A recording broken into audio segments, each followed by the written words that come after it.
we've all endured, 4 years of the most dangerous and blatant assault on freedom and civil rights in the history of humankind. That's a fact. The sustained abuse of our species, inflicted on an unprecedented scale, even after all these years, it remains unaddressed, unconfessed, and without consequences for the guilty so far. The guilty have been so confident, blasé, that they don't even seek any longer to deny the coordinated global collusion of big state, big pharma, big media, wholesale collusion that ended completely or ruined forever uncounted millions of lives.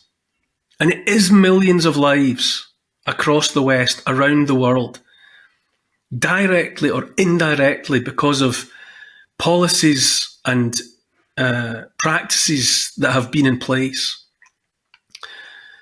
What have we seen? Well, we've seen the destruction of trust in the state for millions of people for whom that trust in the state will likely never come back. Trust in the state, trust in science, trust in medicine or the medical fraternity, it's gone. The assault on personal privacy, bodily autonomy, the right to make the final decision about what happens to you and why. The attack on freedom of speech, freedom to travel, the freedom and the right to work, just to go out to work and provide for families.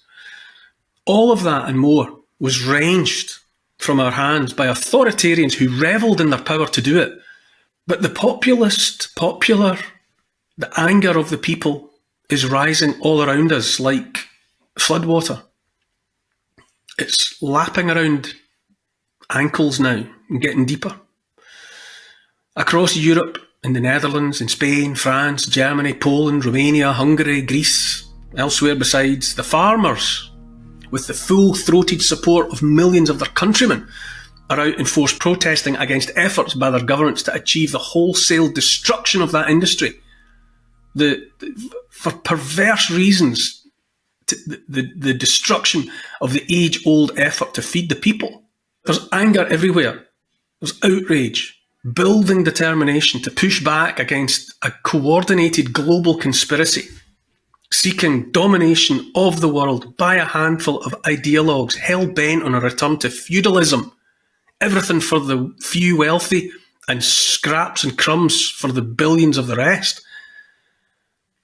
These people are hell-bent on taking and keeping control of the holy trinity of power, which is energy, money and food.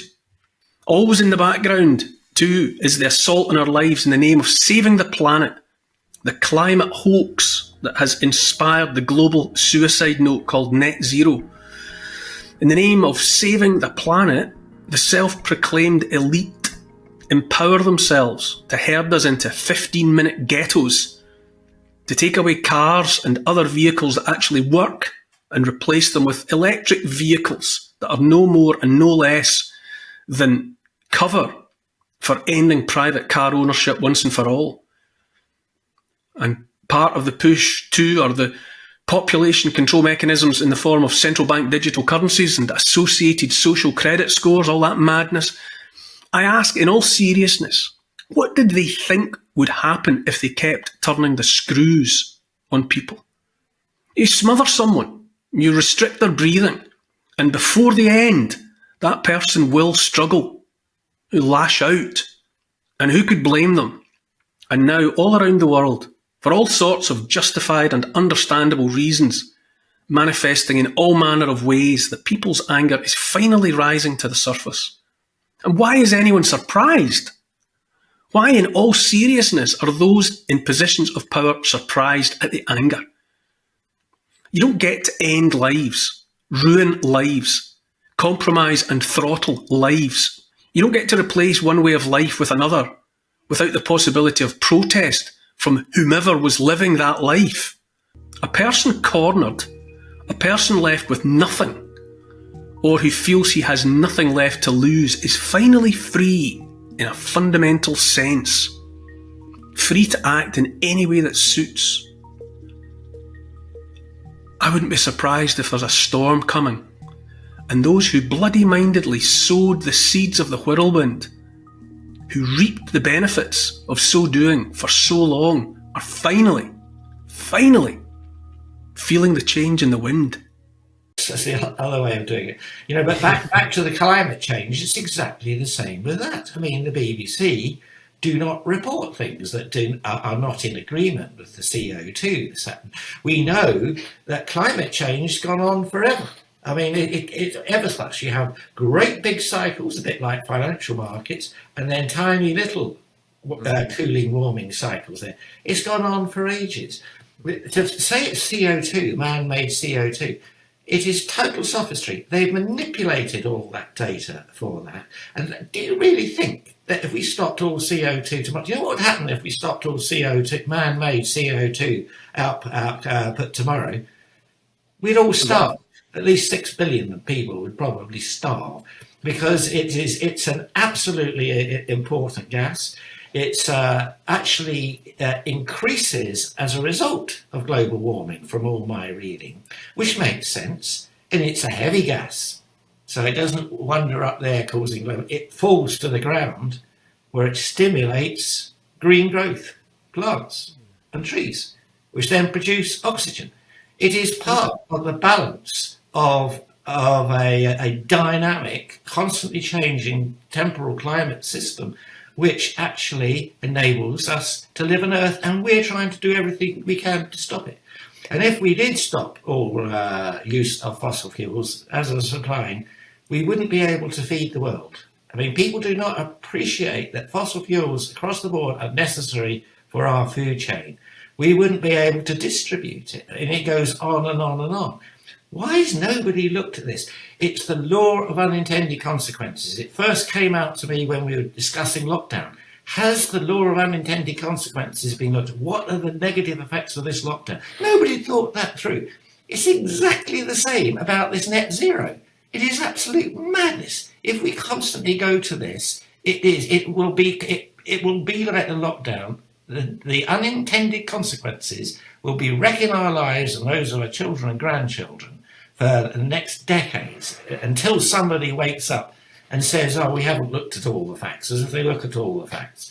This is absolutely impossible in a modern society, unless they want to go back to the caves and very basic living. It's impossible to get rid of fossil fuels at the stage they're doing. It's impossible for wind and solar. And the book I've just shown you actually really is very useful, because it deals with the facts. The cost of making these wind turbines, the costs of solar energy, of decimating enormous amounts of the earth for these, the slave labour involved in children. Yeah, I've read a book called Cobalt Red recently about that. Yes. Really quite disturbing. The amorality of a lot of international organisations that just collect this cobalt, stick it into your nice new shiny car. No, it is awful. But the parallels between what the pharmaceutical, the medical industrial complex, and the climate change and everything, and when you look at it all, what is behind it? It's a load of really rich people and organisations prepared to make us all suffer really badly, so they can get even richer. I mean, why, if you're a multi-billionaire, do you need more money? That's the big question. It's to get more power, isn't it? It is power. It is power, and then you become in charge of the religion and the government power. You have total power. But why would you want that? Beats the heck out. Well, ordinary blokes like you and me can't understand that, but we're not psychopaths, so. We've got a pretty supportive gay and lesbian community in this city. I did want to ask you about something you wrote a couple of years ago. You said, if I had a gay son, I would think I'd... Oh, look, another. I'm saying to you, the swamp, you guys, the swamp. You become a champion, you become a star, and someone says... Let me ask you something. Are you gay? Have you had the chance No, to are interact with a more diverse are you? crowd of- Let me know. Are you gay? Can I get an answer? Well, no, I'm asking. This is a part of. Are you a gay man? I'm an ally of the community. Okay. If you had a son and he was like, you had a son, he was gay, you'd be like, oh man, you don't want a grandkid? No problem with it. Oh man, well, dude, you're a weak fucking man, dude. You're part of the fucking problem. You elected Justin Trudeau, like, when he sees the bank accounts, like, you're just fucking pathetic, and the fact that you have no fucking backbone. And has he shut down your fucking country and seized bank accounts? You ask me some stupid shit like that, go fuck yourself. Move the fuck on, man. That doesn't fucking really answer coward. the question, but I did want to ask